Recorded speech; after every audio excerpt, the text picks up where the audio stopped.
Hello everyone, welcome back to my channel, and today is a very special video because I've been working on this video literally a whole year, and that is the tier list for all the Time Princess stories released in 2023. I've done I think 2 tier list videos in the past, so if you want to see those first, I highly recommend watching those first because I will be like spoiling my ratings in this video because I will be continuing on the tier list that I made, but this is for all the stories and for 2022. And for 2023 we have 7 stories that I'm gonna give my quick review on. Also for all of these stories I have made a first look video, so if you want more in-depth about the relics, the crafting, the outfits, my opinions on those outfits, and like general information without like spoilers. I'm not gonna have any spoilers in here, but it's gonna be like less spoilers because I didn't know how it was gonna end and stuff. I would recommend watching those for each specific story if you want to know more. On most stories I already have a first look video, so if you're interested in any of the other ones, check out the rest of my channel. Before we get into my rating, I want to start off with a disclaimer, is that this is obviously all my opinion. You're free to agree or disagree. Obviously it's just a game and just a story, but this is how I experienced it. So though I don't think I have any controversial opinions on these stories for today, but we'll see. Also, I want to give a general opinion about how the stories have been this year. They gradually went from always being a 2-chapter story to 3-chapter, and personally I do not like this change. The 3 chapters is, from my opinion, too long. I prefer the 2 chapters also because you're not always reading the whole story in one go, and sometimes like I have fog brain, so I forget what I'm reading, and then especially if it's really long it's hard for me to keep up. But that's just maybe a personal problem, but I prefer the 2-chapter ones, but most of these stories are a 3-chapter ones, so that's something to keep in mind maybe. Also, the cost of crafting has been getting more expensive. I can't really say anything about that specifically, but it's just expensive these days. I don't think it's gonna get any cheaper, so unfortunately you might struggle with crafting these a bit, but some of these stories are gonna be really good. So without further ado, let's get into our tier rating. I will also have a link down below if you want to do this yourself or share online. Feel free to do that as well. So continuing on where we left off, this is our last tier rating, which I feel like it's been such a long time. I don't know. Okay, I will be rating the stories on the time that they came out, and the first one would be the Movaria Express. So what the story is about Bianca thinks she's an actress trying to find work again, so she bought an express VIP ticket because I guess she's rich, and she gets on a train. It's kind of like inspired by the Orient Express. If you've seen the movie or read the books, I really like the movie, but that's why I also kind of like this. She gets on the train, and then we meet some of the side characters, and she tries to steal our ticket and make us get off the train. There's also a famous psychology professor who wrote a book, and Irene, the character that got us off the train, tried to get us off the train, was a big fan, so they started talking, and they asked questions about Chloe Swan, who was an actress who got murdered, and there was this guy named Cortland who was her boyfriend at the time, and he's being accused, but they were unable to prosecute, but everyone thinks he's like guilty, and he also turns to be out on the train. And while all this is going on, Cortland, the boyfriend that got accused, almost walks off the train, and our main character saves him, and then we're like, what's going on, you know? And he's like, oh yeah, I'm just drunk. And then I didn't like that. I have notes here. I didn't like that, but our main character is like, so did you kill your girlfriend? Like right after we save his life from being drunk, like he's clearly mentally unstable. I just didn't like the main character in this book, and I just wrote down, girl, he doesn't owe you shit. So overall, like I thought the main character was pretty rude. And then after the story got finished, I liked it. It is very good. It's very mysterious, very much like, I want to say, the inspiration where it came from. And I found that most of the levels end in the cliffhanger, which kept me reading, and I don't think most of the stories after this really had that feeling, so I did like that a lot. And it's kind of like the apothecary, so if you normally you have that each companion has their own path, and then this way you had to find every 3 paths before you got like the big ending, because normally there's like 3 endings and then there was like a big ending, and it was worth it. But the ending for me, I don't know, I didn't like it. It was like, I've read a book like that before and it was very unsatisfying, but I can't say much. I do recommend reading it. I do like it. And I wrote down, however, it was fun and Cortland is hot and I kind of do like him, but not the main character, so take with that what you will. So putting it on my tier rating, I'm gonna compare it to other stories that I've read because I wasn't really sure. I would say it will be up there. I did like it and it kept me really engaged, which is sometimes a hard time for me, so I think I'm gonna put it in B. It was not the best, definitely not the worst. I do recommend that you read this one. So moving on, next up is Dominics Disappearance, and this is about Sandra and our younger brother. Dominic has disappeared when he was entering a school flying competition. We weren't in that school at the time because I think it was an all-boys school, and then a year later that plane gets found and our parents are just like, well, I guess he's dead, and then our main character does not accept that he's dead, so we want to find out the truth. And by some some mysterious way, we find a letter that says that all the secrets are in the principal's office in the school that he went to, and that it was officially signed by someone named Wizard of Oz. So this mysterious guy probably knows more of the answer. So we go out and find our way. So we want to get into the school, but it's all boys school. So we have an old family friend from our dad that helps us like disguise ourselves as a guy so we can get into that school, and then we meet a few of the characters and stuff. And this story, when I was done reading it, I really thought it was like girl boss done right. Like some of the stories are very feministic, or like, oh, we don't like women here, and then a girl's like all girl boss, but sometimes it's like so cringe. But in this story, I think it was done right. So unlike Moving Mountains, it didn't feel forced, and Senver know what she was doing. She's a girl with a mission, you know. I really like that. It's a good story.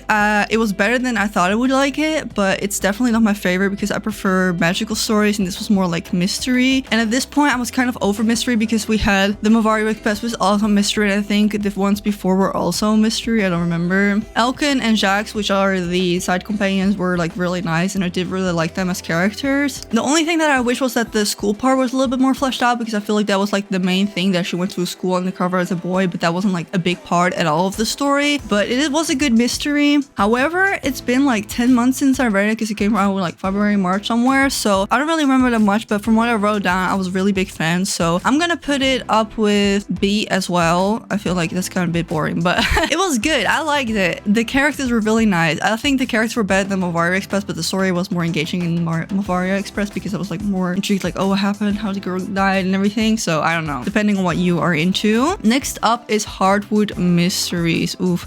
And that is another mystery story. At that point, I was kind of like over it already. I was like, why are we keeping getting these mystery stories? Like, there's other way to keep people engaged. But okay, so this story is about our detective Evie, and with our childhood friend as our assistant, so kind of like Sherlock Holmesy. We solve crimes and whatever, and he clearly cares a lot about us. And she became a detective because her dad got falsely accused, and she just was like, if the police can't fix it, I'll do it myself, you know. We like that. And she just wanted to clear her dad's name. And then there is the second companion, which is Damien, and he works for the police, and they work together as well, because that's like the only police guy she really likes. And then he comes to them like, oh, I noticed that something in the police being like swept under the rug, can you guys look into this? And that's kind of how the story starts. And because an innocent man is locked up and they have to like find the truth and everything. I like the first chapter because it was very like traditional kind of love triangle-y, like, oh, who likes who. And like, I don't like when the main character acts dumb that she doesn't know that the guys are into her, but there was like a little love triangle thing going on, which I did like. And it was a British mystery of like the early 1900s, like super typical, but like in a nice way. But after chapter 2, it gets so draggy because all the levels got stuck in like the same place. And then the first ending I got, I really hated. I don't know if it was like a true ending or like one of those weird endings, but I hated that part, and it just felt rushed. I don't know. I felt like the story would have been better off if it was just like several mini mysteries being done in like the universe of this character than just having one that was being dragged out, because it got tedious and I kind of got bored with it, and it took me a while to actually finish the story, and I don't know. So if I had to go for a rating, this is definitely on the lower side. I think I'm gonna put it in E actually, because if I look at the other ratings, I think Ghost Manor and Helm of Sparta was more fun. So I'm gonna put this in E. Wasn't my favorite. They could have done like way better with this one. I don't know. Then next up is Mysteries of Zentico, and boy, do I have a lot to say about this one. Oh my god. So this one is about Lupe, our main character. She's a cop in the town of Zentico, named after an active volcano that's like right next to it. And there is the other companion named Esteban. He also works as a cop, and he just came back from being an undercover cop for like a long time, and then he got transferred to our station in like Zentico. And this city became like a thing because people moved from the wasteland to build the city, because there's like a lot of mining going on, and there's like sort of mafia going on by this guy named Hernandez, and they're like rich family that founded the whole mining thing, so they kind of have like a political stance in this whole city. They don't like the cops, but they kind of like get to do their own thing, but at the same time not, because like our character now is in town with the new guy, and then we try to like set that right. This is the only story that I didn't finish because people already suspected it. The writing was really odd. It was really hard to keep track of what was going on. I absolutely hated it. And after I think I read one chapter, because there's 3, after one chapter I was like, I'm not enjoying myself, I'm not having fun, I don't know what is going on. I don't know how hundreds of people, like, they get introduced left and right. It was just bad. And then people are even saying online back when it came out that maybe it looked like it was written by AI, which I think at least it got translated by AI. That's what the vibes were giving. And like like, it didn't make any sense to me. I quit. I thought it was bad. So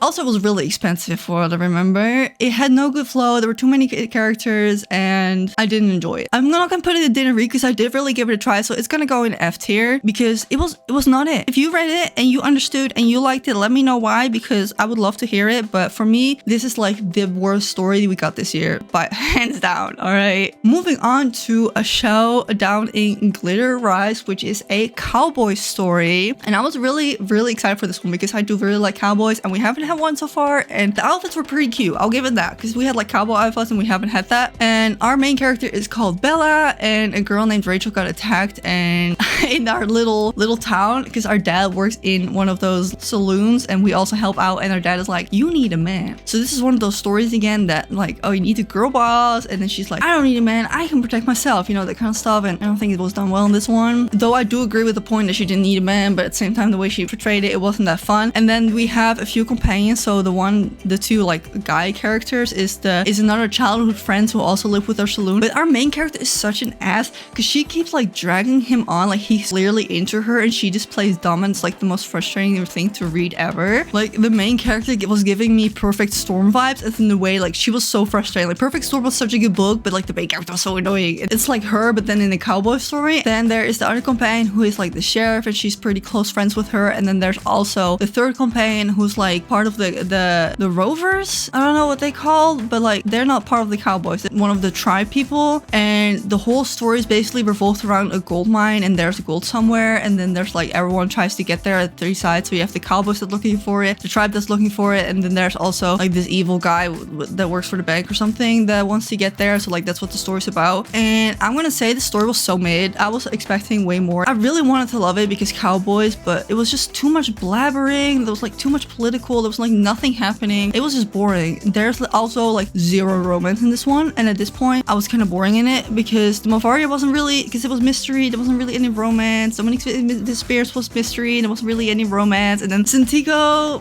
God knows if there was romance in that one, you know. And then Heartwood Mystery a little bit, but this one also no love, no nothing. And I was like, what are we reading this for? Like, do we really care about mining gold? It was too stiff. Everything was like progressed by the way that every character had like a tragic backstory and they had to come together and solve their issues, I guess. And it just went on and on. It was not it. Also, I think this one was 3 chapters. I'm not sure, but it didn't need to be this long. All right, it wasn't that good. They would go on missions and they would take like 5 levels to like, figure out what their plan was. Like, just get on with it. All right, it's not for me. I don't know. I didn't like it. I didn't like it as much as Zentico, so I'm gonna put it with, I think, I don't know. I want to give it credit because it's a cowboy story, so I'm gonna put it in D. But I don't know. I feel like it's almost on the same level. It's like in between D and E. It wasn't that great. I don't know. Just pass me on that one. Next up is Magpie story, and this story just got released like the last 2 stories, obviously. And I'm just gonna straight up say this was the top read for me for the year. This was my favorite story we had so far, so I'm gonna give this the credit to go in the S tier. This is like, it was really good. So first of all, the outfits are like super modern, and there's love 2 pieces, very cute. Check out my video if you want to see like in depth, but the outfits are really cute. It is kind of like K-pop inspired because it like, at least the K-pop show I've watched, like the girl is like in a town for like a fried chicken shop, and like stuff happens around that. That's the same here. So we are Yoon Ha-yoon, and she's a girl with a super strength. Like she's like super strong. She can pick up anything like a car and whatever. And we work as a chef and a manager for a chicken restaurant that we got from our parents, but like we run it by ourselves. I think her parents are gone. I don't know. And then we meet the 3 companions. So it's 2 guys and a girl, like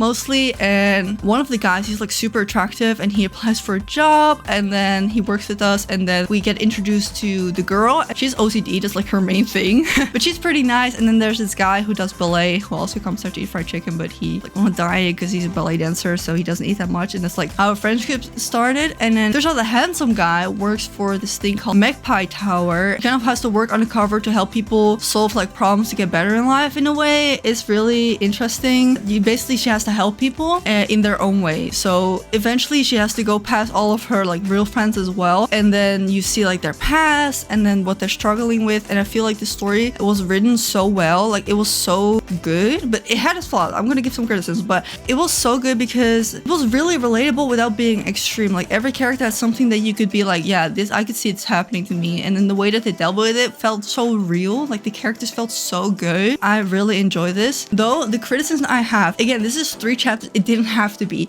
So part of, I think, either chapter half 2 of beginning of 3 is again a murder mystery. We didn't have to put that in. There's no reason for there to be another. I was so done at that point. I was about to like just drop it. I didn't want to know how it ended with the characters because I was like invested, but I got so annoyed with that. Like it was next year they better don't put any mysteries or any murder mysteries. That was not necessary. So that's a criticism. Also, her super strength has literally nothing to do. It doesn't get explained. There's no reason for her to be there. I wish she was just like a normal person because everyone else is normal, has normal problems, and that's the beauty of it. That was the nice part about it. So no, I feel like her strength, they only put that in so it could be one of her flaws, so she can have flashbacks about being bullied for being strong or something. It was just dumb. They could have had her given like a real flaw. I wouldn't have mind. I didn't like that. But overall, I think out of all of these, this is like my top favorite story. Even though it was like a normal story, like there's no magic or anything going on, it was just really good. It was wholesome and it had like good lessons in it, and I highly recommend you reading this one. Also, again, the outfits are really cute. Then we are already down to our last story, which is Infinite Shimmer, and this is another like futuristic story. So we already have Code Willful, which I put in C, and I'm gonna straight up already say out of these two like futuristic stories, I definitely prefer Infinite Shimmer. I feel like Code Willful is way too political because if you remember, it was like 2 sides that were fighting against each other and the world was really big and like everything was against each other, and I don't like political stories, boring to me, so I prefer this one because this one is way more like love interested, and I really needed that after all the stories we've had, which always like mystery this, mystery that. As good as Magpie was, there was again no love story in there. Like,